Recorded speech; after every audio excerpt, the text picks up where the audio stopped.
A minha militância é exatamente contra a militância de oficiais das Forças Armadas, da forma como nós estamos vendo, parecendo constituir-se um verdadeiro partido político, que eu chamo, emprestando o conceito já usado por outros cientistas, e eu chamo esse grupo de partido militar. Não é o mesmo conceito científico usado anteriormente, mas é uma designação prática do fenômeno que eu assisto. E esse fenômeno já está presente na nossa história desde a fundação do Estado brasileiro, na República especialmente. Ele é composto de 3 elementos muito claros. Basta abrir os livros de história e ler a história do Brasil. Um grupo coeso, ou seja, muito unido, uma união que vem desde a infância, muitas vezes, e não é figura de linguagem ou de pensamento, hierarquizado, disciplinado, com características evidentemente autoritárias e com pretensões de poder até de natureza hegemônica, ou seja, de permanência, e que é dirigido por um punhado de generais da geração formada na AMAN, nos anos 70, que é a geração do capitão Bolsonaro, atual presidente. E eu digo que eu falei o nome dele por último, já estou aqui há 5 minutos falando, e só agora eu falei o nome de Bolsonaro, porque realmente ele não é o indutor, o controlador, o idealizador desse fenômeno. Esse fenômeno foi gerado por esse grupo de generais da sua geração, e ele funciona de forma catalisadora, e é central, porque é evidente, mas ele não é o grande centro pensante desse projeto de poder. Então, isso é uma introdução que serve para a gente debater, e aí eu posso ser mais objetivo agora nas suas perguntas. Não, maravilhoso. Aliás, você já pegou a minha primeira pergunta, a gente vai comentar mais do Partido Militar. Primeiro, agradeço, viu, Marcelo? É tão bom encontrar pessoas assim dentro que já foram do meio militar, que ainda são com essa disposição de tratar aspecto crítico dessa politização. Eu te agradeço, assim, sinceramente. Você citou um pouco, agradeço e parabenizo, né, pela coragem e compostura. Queria também, você citou o histórico que remete a muito tempo, né, essa politização das Forças Armadas. E na história da política mais recente, você acha que aumentou ali a partir do... Como foi esse aumento da politização das Forças Armadas? Ela começou mais forte a partir de 2010, ela sempre existiu? Você consegue fazer um histórico breve assim para a gente? Porque eu entendo que cresceu muito no âmbito assim da crise política, né, a partir de 2013, mas não sei se eu estou correto. Eu queria ver a sua perspectiva sobre esse histórico, só para a gente entender um pouco o contexto dessa ascensão da politização das Forças Armadas, de soldados, né, que hoje pega PMs e tudo mais.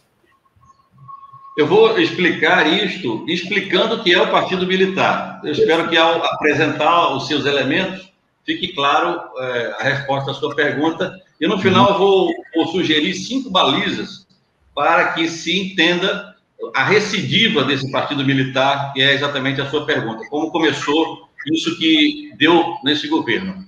Bom, o Partido Militar, como qualquer... Pense num partido político, por favor, para fazer o entendimento da matéria, né?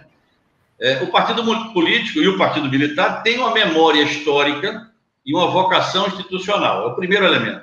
Qualquer partido político tem uma memória histórica da sua participação ao longo da história do Brasil. Os pleitos que disputou, as alianças que fez, as eleições que ganhou, os governos que exerceu. O Partido Militar também tem.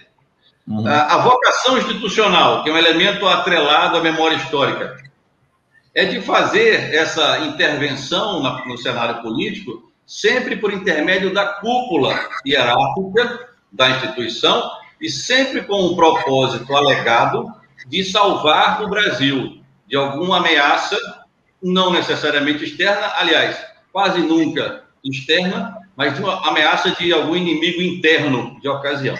Então, a memória histórica está presente muito claramente nos anos 20 e 30 do século passado, ou seja, há 100 anos, se forjou naquela balbúrdia que havia nos quartéis do Exército, principalmente os sediados no Rio de Janeiro, no Rio Grande do Sul, em São Paulo e no Recife, que eram os maiores polos militares, motivado pela inserção nos quartéis das disputas políticas dos anos 20 e 30, nascimento do fascismo, nascimento do nazismo, e nascimento do stalinismo na União das Repúblicas Socialistas Soviéticas.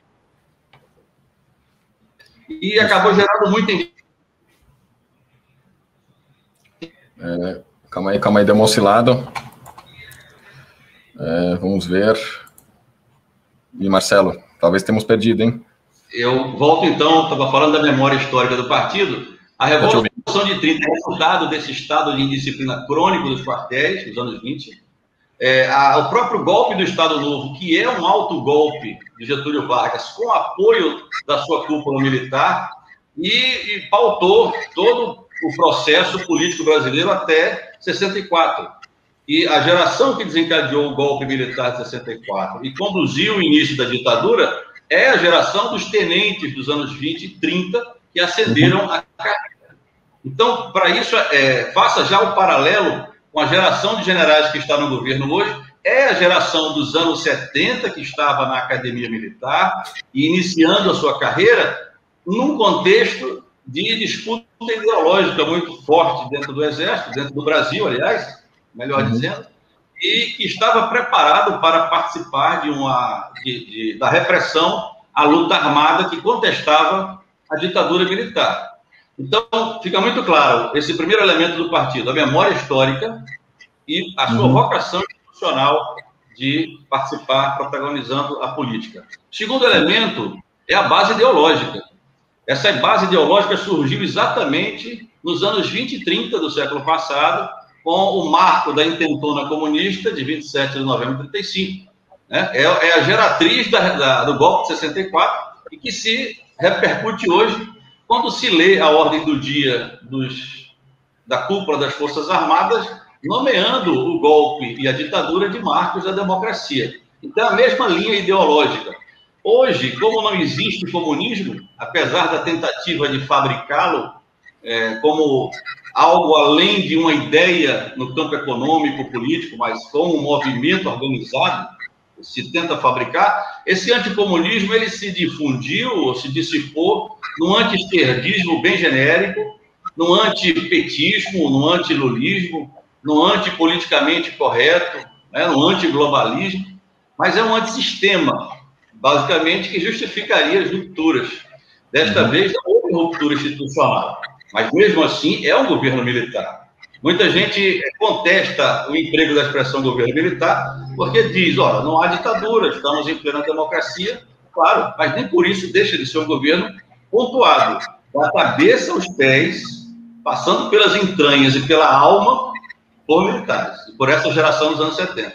Um outro aspecto do partido, que todo tem, são as pautas partidárias, as pautas corporativas. Vou dar um exemplo, um partido, por exemplo, trabalhista, o PT, qualquer partido vinculado a sindicatos, tem como pautas o benefício ao trabalhador em geral. O partido militar também tem as suas pautas vinculadas com priorizar a corporação, e isso é fácil de você verificar tanto na distribuição orçamentária, a única pasta em que não há restrição orçamentária nesses últimos 2 anos, e já com projeção para o terceiro, é a pasta da defesa. Pelo contrário, houve um incremento no aporte orçamentário para a pasta da defesa.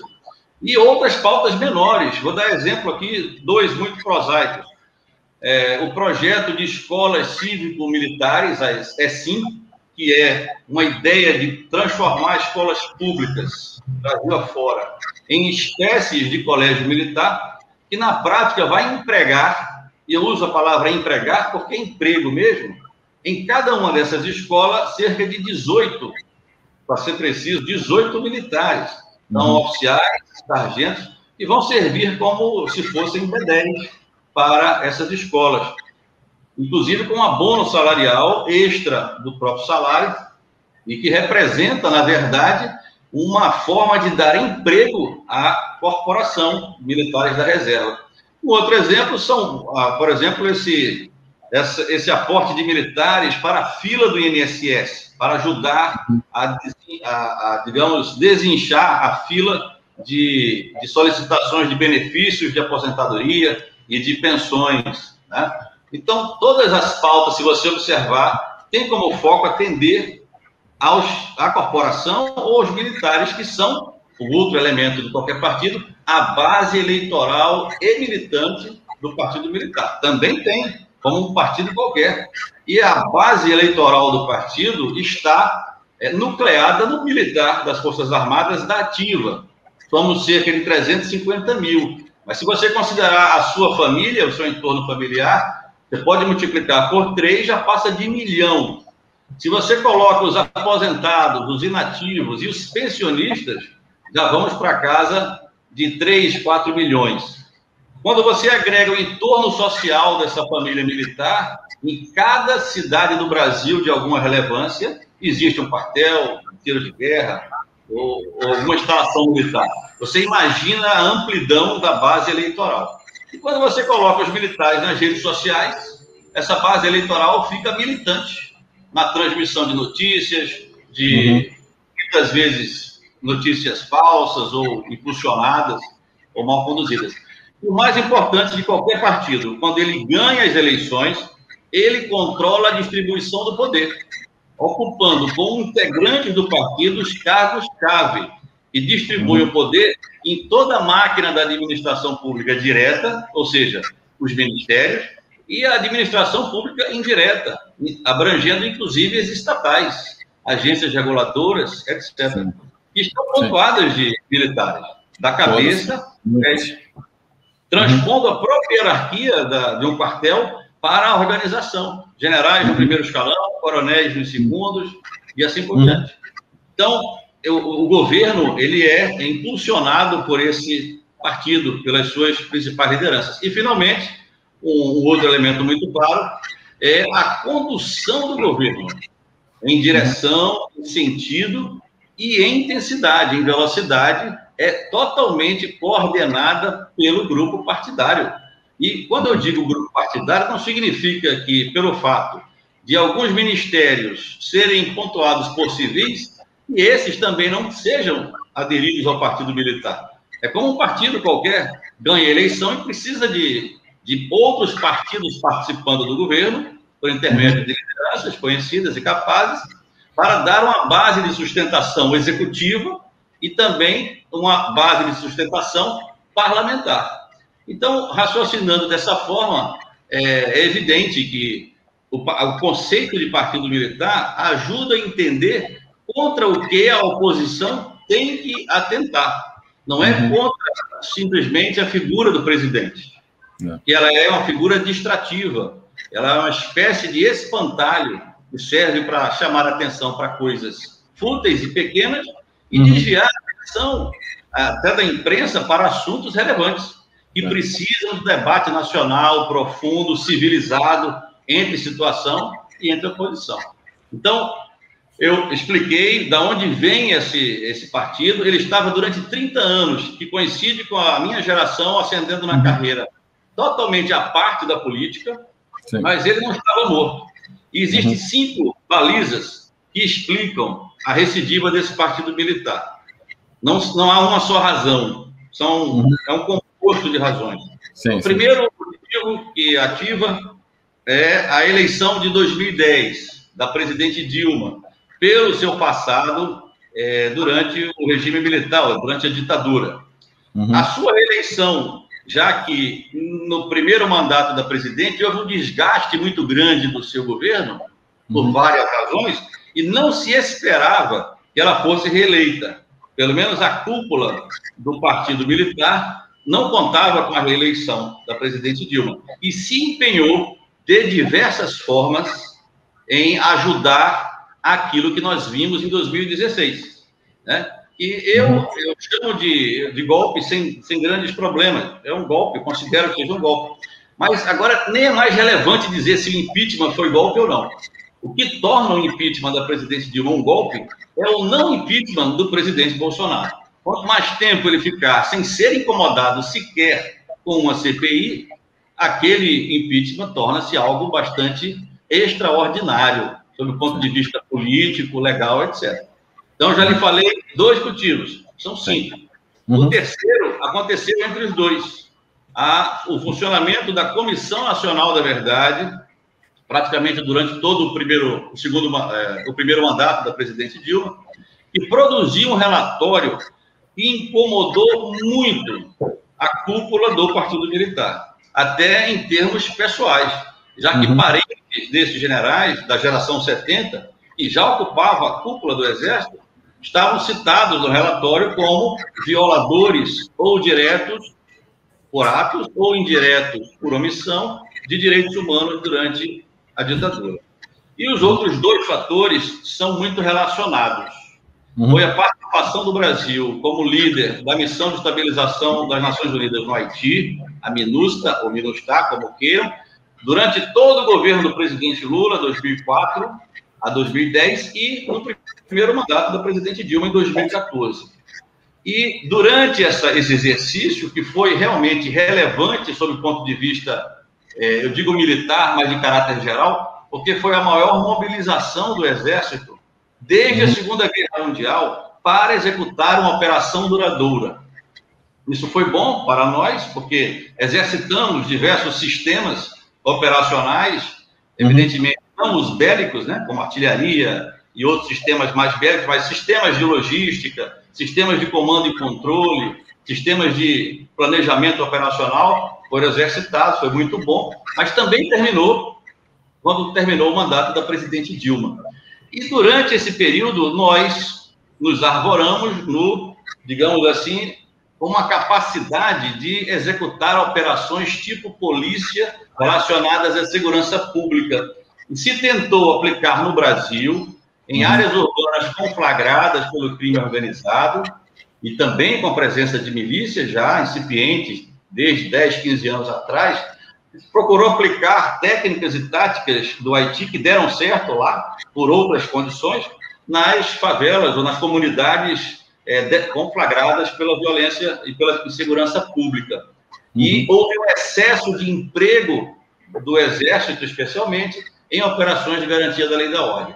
Então, esses 5 fatores, eleição de 2010, de 2014, a Comissão Nacional da Verdade, a participação na missão das Nações Unidas para a estabilização do Haiti e o excesso de operações de garantia da lei e da ordem, constituem ali o laboratório em que esse partido emergiu e acabou assumindo o poder democraticamente, porque conseguiram eleger um mito, que sempre foi estorvo ao longo da minha carreira, para qualquer oficial da minha geração. Se perguntar sobre Bolsonaro, era um estorvo, não podia entrar em quartel, era sempre visto com muita reserva, exatamente pelos problemas disciplinares, pela liderança negativa que ele tentou se constituir no Exército até 88, quando trocou o Exército, que é uma vida de sacrifícios, de um salário que não é alto, mas é digno, que não deixa nenhum oficial do Exército rico, nem milionário. Ele trocou essa vida de sacrifícios por uma vida que lhe permitiu conseguir aquilo que parecia que ele queria desde sempre, quando ingressou na carreira, que era ter uma vida confortável, bastante fluida em termos financeiros. E então são esses os fatores que ajudaram para reacender a chama desse partido militar. E é preciso interromper, porque a geração que hoje inicia a carreira está vendo os seus generais, seus chefes, saírem da ativa e irem para o governo, praticamente em massa. É um alto comando inteiro que saiu do Exército e foi executar funções relevantes no governo, inclusive oficiais da ativa, quebrando um tabu absurdo, impressionante, como, por exemplo, claro, temos o ministro da Saúde, que por praticamente um ano, como oficial da ativa, exerceu um cargo para o qual, me parece, não estava preparado. Tanto assim, que se conseguiu mobilizar a sociedade, o STF, para se abrir uma comissão parlamentar de inquérito que tem como foco investigar a gestão de um general da ativa do Ministério da Saúde. Não, você deu uma aula agora, Marcelo, ó, agradeço profundamente, agradeço a Suzy também, que mandou aqui 5 para a gente, ressaltando, né, o projeto de poder e tudo mais. E você citou, Marcelo, que o Bolsonaro foi meio que colocado lá pelos militares, foram eles que escolheram o Bolsonaro, ou o Bolsonaro que escolheu eles, e eu queria que você apontasse também, se possível, né, claro, alguns nomes, as principais lideranças desse partido militar que está aí, crescendo e se mantendo na política, né? Na minha visão, o Bolsonaro foi criado para ser o candidato desse partido militar. Para que essa operação surtisse efeito, ela foi bem dissimulada. Então, um grande fator de dissimulação que confundiu os analistas foi a escolha do vice-presidente. Desde que foi lançada a candidatura de Bolsonaro dentro dos quartéis em 2014, e eu posso lhe explicar, mostrando isso em vídeo, pelo menos indicando um vídeo que vai deixar isso muito claro, já se imaginou que ele seria secundado por um general. E desde 2014 e 15, nomes de generais de exército começaram, na ativa, sim, e alguns já na reserva, começaram a ter um destaque muito grande na imprensa. General Heleno já responde parte da sua pergunta final. Sim. General Heleno, que já estava na reserva em 2014, o general Mourão, são os dois principais nomes que começaram a aparecer. General Mourão até dando declarações inconvenientes, impróprias para o general na ativa, em críticas diretas à presidente da República, né? Então, a ida do general Mourão para a vice-presidência, para a chapa, né, em 2018, como quarta ou quinta opção, na minha visão, foi uma grande operação de dissimulação para dar a entender que esse embarque na candidatura de Bolsonaro só se deu quando se viu que seria inevitável que ele ganhasse, ou que ele tinha muita chance de ganhar, o que já é um problema em si, né? Como se militares que tomavam algum partido por algum candidato. Mas, veja, eu vou dar um exemplo do Mourão, porque passou-se uma semana no Brasil discutindo se o vice seria o senador Magno Malta. Depois que se queimou o nome do senador, veio o nome do príncipe, Orleans e Bragança. Depois que se queimou o nome do príncipe, a da deputada estadual Janaína Pascoal. Se queimou o nome da deputada, aí apareceu naturalmente, com todas as aspas, o nome do general Mourão. Eu acho que a dúvida que havia se seria o general Mourão o vice ou o general Heleno o vice. Portanto, o deputado Bolsonaro, pela carreira como deputado, ele jamais, veja, estamos em 2014, o lançamento da candidatura dele. Qualquer brasileiro jamais poderia imaginar que um deputado com o seu passado, com o seu discurso e com a sua prática política pudesse chegar à presidência da República. Não chegaria. Foi necessário transformar aquele estorvo para os militares da minha geração, que é exatamente a seguinte, a que está no poder, num mito. Depois de um ano, dois, transformado em mito dentro dos quartéis, ou seja, regenerado, reabilitado, ele foi conduzido num processo de ser transformado num mito nacional, com utilização maciça de redes sociais e dentro de um ambiente político bastante desgastado pelo impeachment de 2016. Então, veja, 14 a 16, aquele estorvo vira mito dentro dos quartéis. Vocês não viram isso acontecer. Eu estava na ativa ainda. E eu vi isso acontecer. Não podia me manifestar, porque oficial da ativa, militar da ativa, não se manifesta publicamente sobre esses termos. Sim, pela cadeia de comando. E de 2016 a 2018, aquele mito dentro da caserna passou a ser um mito nacional. Exatamente porque militares agregaram a boa imagem das Forças Armadas, também por aqueles 10 anos no Haiti, que nos deram uma certa, digamos, um certo reconhecimento nacional e internacional. Essa boa imagem foi toda colada ao candidato capitão do Exército Bolsonaro. Agora, dizem que não, ele não era capitão, era o capitão ruim. Não. Essa geração sabia quem era, porque é a geração dele. Sabia que ele era uma pessoa com limitações intelectuais, de capacidades administrativas, políticas e até de grosseria evidente. Sabiam, não pode dizer que não sabiam. Então, se atrelou essa imagem do Exército a ele. E foi isso, claro que não foi tudo, mas isso foi a base que o protegeu e que o cidadão que não estava acostumado com aquela figura, quem é Bolsonaro? Eu sabia. Meus colegas sabiam, mas se calaram. Eu, na reserva, não me calei. Então, o cidadão que não sabia olhava todas as Forças Armadas juntas, embarcando naquele candidato, através de aparições forçadas. A ida dele a quartéis, a comandos, a conversas com generais, etc., tornou praticamente inevitável que a imagem do Exército fosse associada a ele. E eu não concordava com isso. Primeiro porque ele tinha sérios e evidentes problemas disciplinares no passado, não poderia ser um líder militar e muito menos um líder político com o respaldo de ter sido militar. Então, essa candidatura dele teve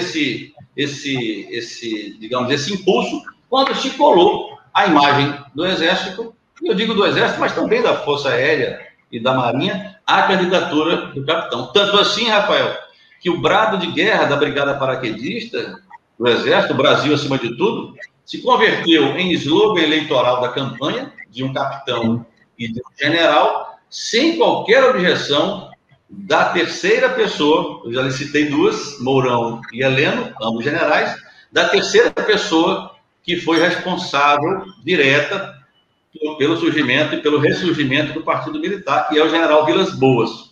Então, esses três foram os mais evidentes responsáveis pela volta do Partido Militar. Mas existe um quarto, que é pouco falado atualmente, mas que teve um papel fundamental, tanto na idealização disso tudo, até pela sua personalidade, quanto pela preparação entre 2016 e 2018, de dentro do governo Temer, para auxiliar, digamos assim, a aceitação pela sociedade eleitora do mito, que é o general Etchegóin, que foi chefe do Estado-Maior do Exército até 2016. No dia do impeachment, deixou de ser chefe do Estado-Maior do Exército e foi ser ministro do GSI do governo Temer. Primariamente, ou, digamos assim, autoridade máxima, por exemplo, do sistema de inteligência brasileiro. E ajudou muito esses quatro à recidiva do Partido Militar. São eles que estão no governo, praticamente, dando aquela direção, o rumo e a intensidade, ajudado por outros generais, Braga Neto, General Ramos, que chegaram depois, até por questão de uma turma mais moderna do que a do capitão Bolsonaro, que é de 1977.